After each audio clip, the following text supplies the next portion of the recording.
नमस्कार सभी को। आज का हमारा नया टॉपिक है अपवाह क्षेत्र। तो आज हम अपवाह क्षेत्र में कुछ महत्वपूर्ण बिंदुओं को देखेंगे। राजस्थान में नदी बेसिन कुल कितने हैं? तो 15 है। उप बेसिन कितने हैं? तो 58 है। उसके बाद है नदी द्रोणी। नदी द्रोणी किसे कहा जाता है? नदी द्रोणी इसे कहा जाता है कोई भी नदी अपनी सहायक नदियों सहित जिस क्षेत्र का जल लेके आगे बढ़ती है तो वह नदी द्रोणी कहलाती है। और जल विभाजक, एक नदी द्रोणी दूसरी नदी द्रोणी से जिस पर्वत से अलग होती है उसे जल विभाजक कहा जाता है। तो ये दो क्वेश्चन बनते हैं, नदी द्रोणी का और जल विभाजक का। नदी द्रोणी किसे कहा जाता है? कोई भी नदी है अपनी सहायक नदी से जिस क्षेत्र का जल लेके आगे बढ़ती है तो वह द्रोणी नदी है। और कोई भी द्रोणी नदी है अगर और वो किसी दूसरी द्रोणी से किसी पर्वत से अलग होती है तो उसे जल विभाजक कहा जाता है। उसके बाद में है जल ग्रहण। एक नदी विशिष्ट क्षेत्र से जल बहाकर लाती है जिसे जल ग्रहण क्षेत्र कहा जाता है। अगर कोई नदी है विशिष्ट क्षेत्र से अगर जल बहाकर लाती है तो उस जल को क्या कहा जाता है? जल ग्रहण क्षेत्र कहा जाता है। अब सबसे ज़्यादा जल ग्रहण किस नदी का है? तो बनास का, लूणी का, चंबल का, माही का। तो किसका है? बनास, लूणी, चंबल, माही। बनास, लूणी, चंबल, माही, इस तरीके से क्रम में याद रखना है। तो बनास का कितना है? 24.21%। लूणी का कितना है? 20.21%।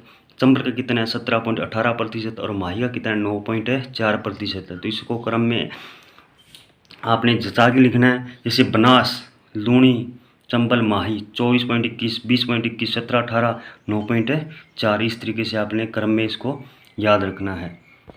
उसके बाद है नदी का अपवाह क्षेत्र। आंतरिक प्रवाह कितना है? 60.5%। कितना है? 60.5%। चंबल का कितना है? 20.90%।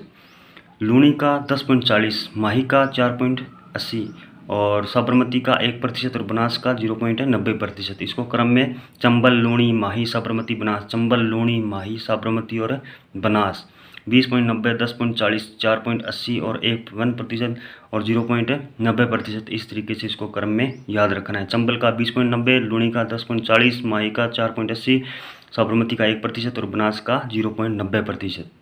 इस तरीके से आपने इसको क्रम में याद रखना।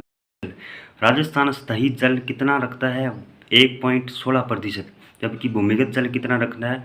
1.70% रखता है। सतही जल में राजस्थान सतही जल में 1.16%, जबकि भूमिगत जल में 1.70% रखता है।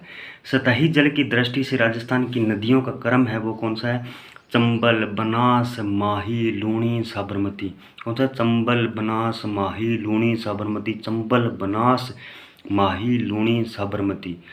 और जल उपयोगिता से अगर आप देखा जाए, जैसे मत्स्य के अंदर जल की जरूरत होती है, जैसे बिजली बनती है, उस हिसाब से अगर देखा जाए तो चंबल, बनास, माही, साबरमती और लूणी है। चंबल, बनास, माही, साबरमती और लूणी है। देखो, सतही जल की दृष्टि से और जल उपयोगिता की दृष्टि से अगर नदियों का क्रम देखा जाए तो चंबल, बनास, माही यहाँ तक तो सभी सेम है। लूणी और साबरमती सतही जल के अंदर आती है और यहाँ पे उसका उल्टा, साबरमती पहले और लूणी बाद में। इस तरीके से इसको याद रखना है। तो सतही जल में चंबल, बनास, माही, लूणी, साबरमती, और जल उपयोगिता में चंबल, बनास, माही, साबरमती और लूणी के अंदर यहाँ से क्वेश्चन पूछा जाता है। तो आपने इसको कॉपी के अंदर अपने नोट्स बना सकते हो, इसमें कोई दिक्कत नहीं है। और अगर मेरे बोलने में कोई दिक्कत हो तो मुझे माफ़ करना। और अगर वीडियो पसंद आए तो लाइक करना, शेयर करना। Thank you.